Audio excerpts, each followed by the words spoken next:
Mesdames, Messieurs, bonjour. Bonjour à vous. Je suis Élisée Onta, analyste financier et économiste. Et je fais une vidéo intitulée Au Burkina Faso, le capitaine Ibrahim Traoré lance les programmes en faveur des blessés de guerre, des orphelins et des veuves. Au Burkina Faso, le capitaine Ibrahim Traoré lance des programmes en faveur des blessés de guerre, des orphelins et des veuves. Voilà. Je fais cette vidéo, c'est important parce que vous avez suivi l'actualité, par exemple l'actualité qu'il y a eu au Mali. Tout le monde reconnaît que le Premier ministre Choguel Maïga a été une grande personnalité politique. C'est une grande figure de l'histoire politique du continent africain. Et quoi qu'on dise, il faut lui dire la vérité, il faut le soutenir. Ça a été un grand homme. Voilà, il a joué sa partition sans tricher pour que il y ait des changements et pendant toutes ces années à la primature, ça a débouché par exemple sur la reconquête et la sécurité au Mali. Et puis il y a eu des changements. Bon. Et puis j'avais dit que j'avais des divergences avec lui quant à sa sortie parce que je me basais sur l'expérience personnelle ici aux États-Unis. Vous ne pouvez pas entrer dans une grande université aux États-Unis en sortie si vous n'avez pas un lien quelconque, d'une manière ou d'une autre, avec l'armée. Je veux pas aller dans les détails. Et je ne peux pas aller dans les détails. Donc, je connais bien comment ça se passe ici aux États-Unis, surtout au niveau, avec l'arrivée du président George Bush, fils. Il y a beaucoup de choses qui avaient été faites pour mettre en place ce qu'on appelle les bénéfices pour les gens qui sont allés à la guerre, dont les vétérans qui ont fait la guerre pour les intérêts. L'Amérique, par exemple, quand l'Amérique lance la guerre en Afghanistan, ce que les gens ne savent pas, c'est que l'Afghanistan était devenu un grand endroit où se cultivait une drogue qu'on appelait le pavot. Et le pavot servait à fabriquer une drogue qu'on appelle le crack. Et le crack, là, on a envoyé ça ici aux États-Unis. Ça a détruit des gens comme vous ne pouvez pas imaginer. Vous avez des centres ici, là, où tous les gens qui ont consommé le crack, là, on les a ramassés parce que s'ils traînaient en route, là, ça allait donner une image, un visage hideux de l'Amérique. On les a parqués dans ces centres-là et ils y vivent jusqu'à ce qu'ils décèdent. Je pourrais en parler, je sais de quoi je parle. Donc, ça a commis des dégâts terribles sur les populations qui étaient en bonne santé, qui pouvaient travailler, qui pouvaient produire, qui pouvaient créer des entreprises, qui pouvaient être des enseignants, etc. Et le crack, donc, sur ce, l'Amérique n'avait pas d'autre choix que de faire une guerre massive dont l'objectif était la destruction totale de ces champs de crack et la négociation d'un accord avec les talibans dans le sens de vous n'allez plus recommencer la culture de crack sur votre territoire. Donc les talibans ont mis en place la culture de crack sur leur territoire et cette culture de crack donc ont mis fin à la culture de crack sur ce territoire et vous n'entendez plus la problématique du crack aux États-Unis. Voilà. Donc c'est comme ça.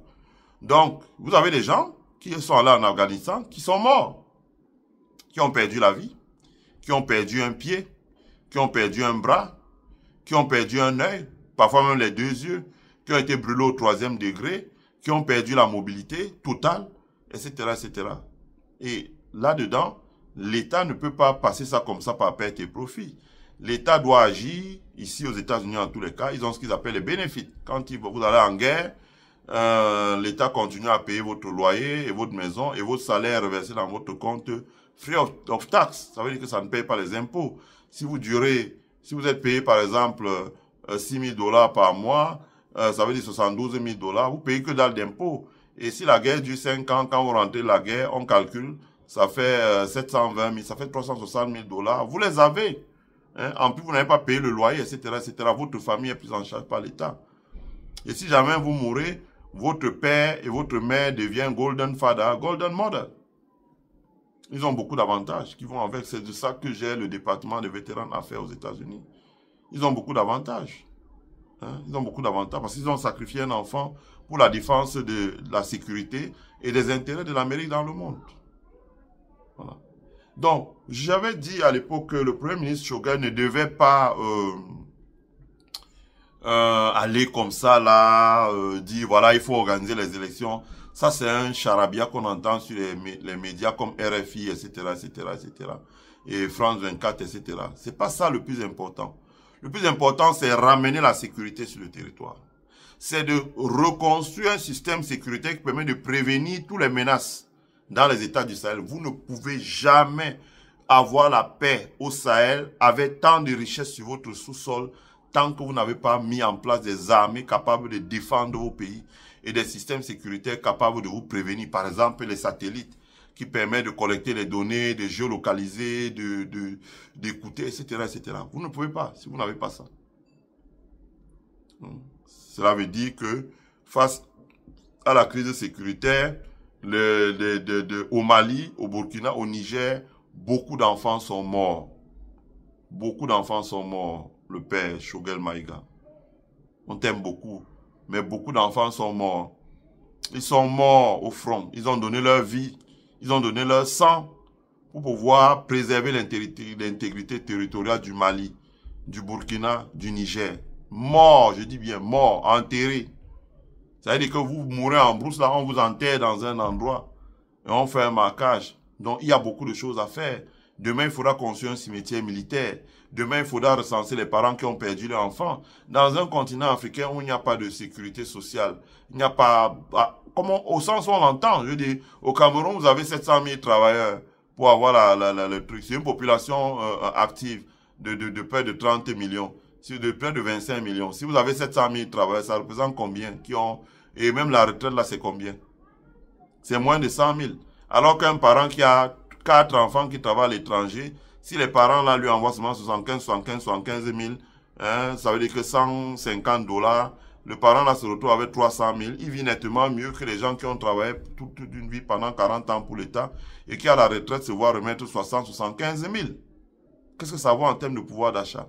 Donc quand vous avez un parent qui envoie 2 enfants dans l'armée et il meurt sur le front de guerre, ça fait mal. Il y a un préjudice, pas un préjudice, on est moralement affecté. Donc l'État doit poser un geste qui permet d'avoir au moins la reconnaissance. Voilà. Et c'est pour ça que je fais cette vidéo, pour parler du capitaine Ibrahim Traoré, donc qui a fait une sortie publique. Je ne vais pas jouer la bande audio ici, je préfère lire ce tout-ci. Donc où il a mis en place des programmes. Donc je lis, on dit des écoles pour les pupilles de la nation. Je rappelle ce que c'est qu'un pupille de la nation. Un pupille de la nation, c'est quelqu'un, par exemple, qui est l'enfant d'un soldat qui allait mourir au front parce qu'il défendait l'intégrité territoriale du pays. Et il laisse 4 enfants. Les 4 enfants doivent être pris en charge par l'État. Ça devient les pupilles de la nation. Soutien à l'insertion professionnelle des veuves et des orphelins. Ça, c'est important. Hein? Ici, aux États-Unis, tous ceux qui ont déjà appliqué pour un emploi dans les grandes entreprises, on vous demande toujours si vous êtes vétéran, protected vétéran. Protecteur vétéran, par exemple, si vous êtes allé à la guerre, vous êtes mort, vous avez perdu un pied, vous avez perdu la mobilité. Quand votre enfant remplit ça, on donne parfois la priorité pour certains emplois à ces gens-là. Parce qu'on sait que c'est des gens qui ont donné pour sauvegarder l'intégrité territoriale du pays. Des fonds pour soutenir l'entrepreneuriat des veuves et des orphelins des personnes qui sont mortes au front. Bon, voilà. Donc, le président du Faso, chef de l'État, le capitaine Ibrahim Traoré, a échangé ce jeudi 13 mars après-midi avec les veuves et les orphelins des forces combattantes tombés dans le cadre de la lutte contre le terrorisme. D'abord, ce que j'apprécie, c'est que dans certains pays, le ministre délègue ça, comme par exemple au Cameroun, le président délègue ça à un gouverneur. Dans chaque région, là, on ne peut pas vous rencontrer là. Il n'est pas là pour sentir les odeurs, la chaleur, tout ça. Et même quand bien il délègue au ministre, le ministre délègue ça à quelques officiers là qui vont là-bas et tout, et tout, et tout. On bavarde, on vous dit et tout, et tout. Et demain, on dit, mais vous avez rencontré qui?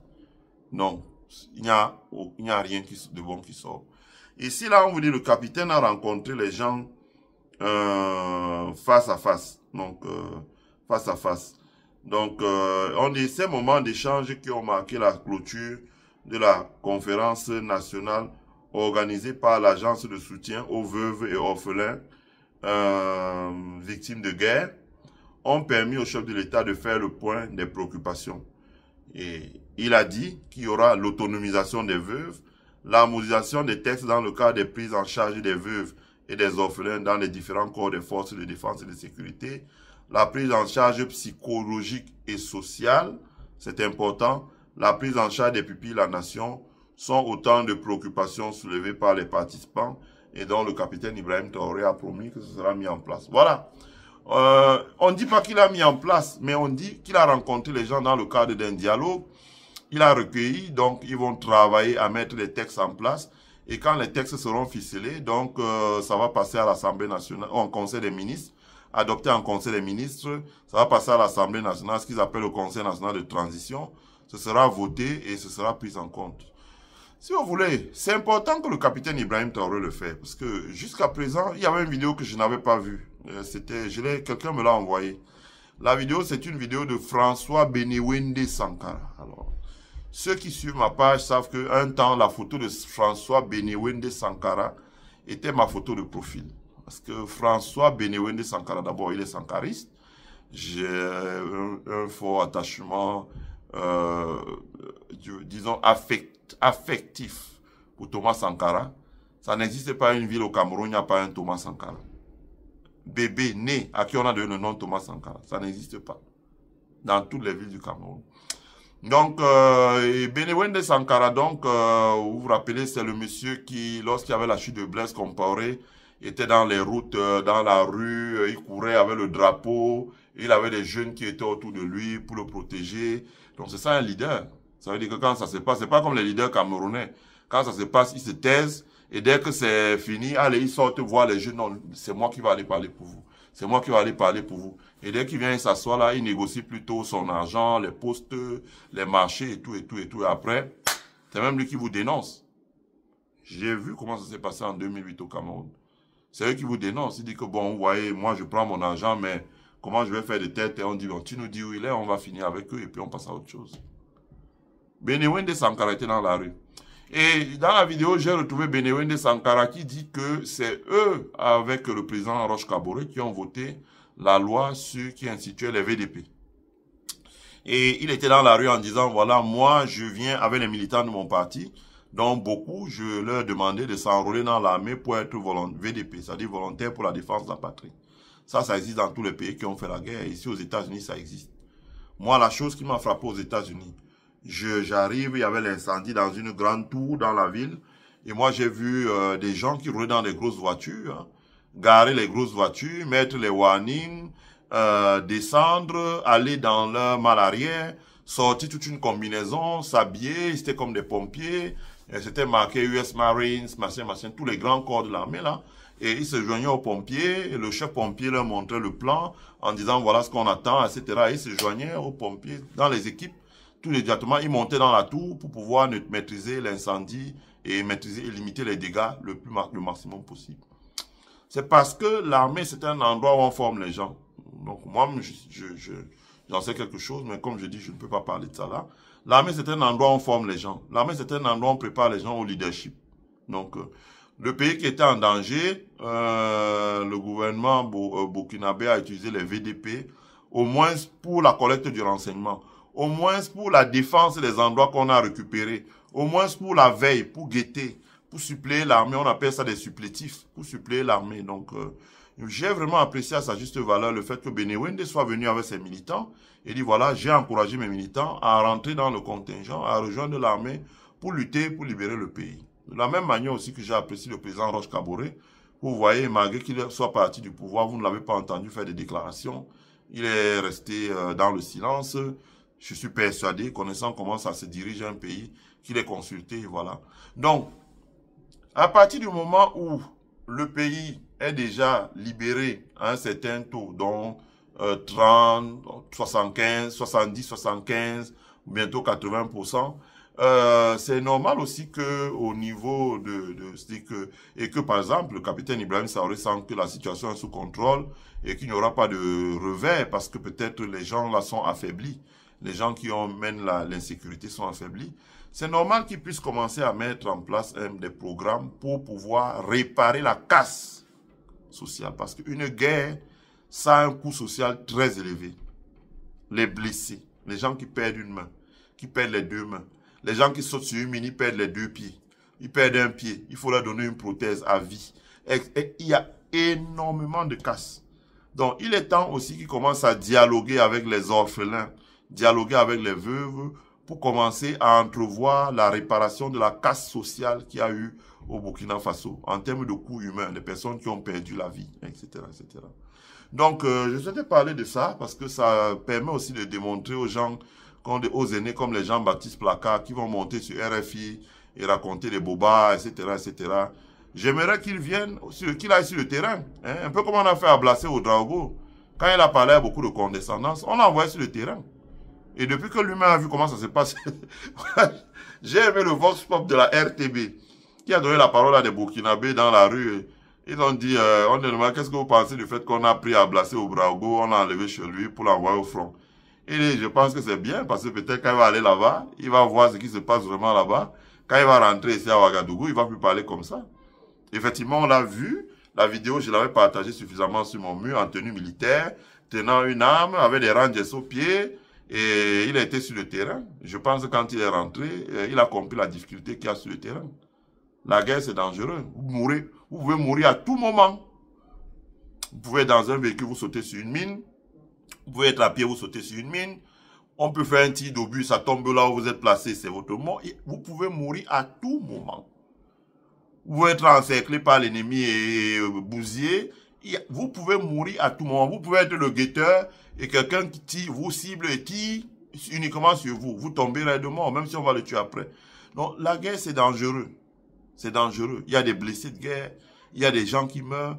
Donc, le capitaine Ibrahim Traoré a pris le taureau par les cornes en commençant à préparer l'issue de la guerre parce que ça va être ça le plus important. Une fois que vous avez réunifié le territoire, il va falloir travailler à ce que la sécurité du pays soit verrouillée, mais surtout, il va commencer à s'occuper des pupilles de la nation, ses orphelins, ses veuves, là, etc., etc., les donner les moyens d'intégrer l'administration, la fonction publique, de travailler dans les entreprises d'État, de travailler parce qu'ils ont sacrifié, imaginez une femme qui avait 4 enfants, le mari va au front, il ne revient plus. C'est une perte.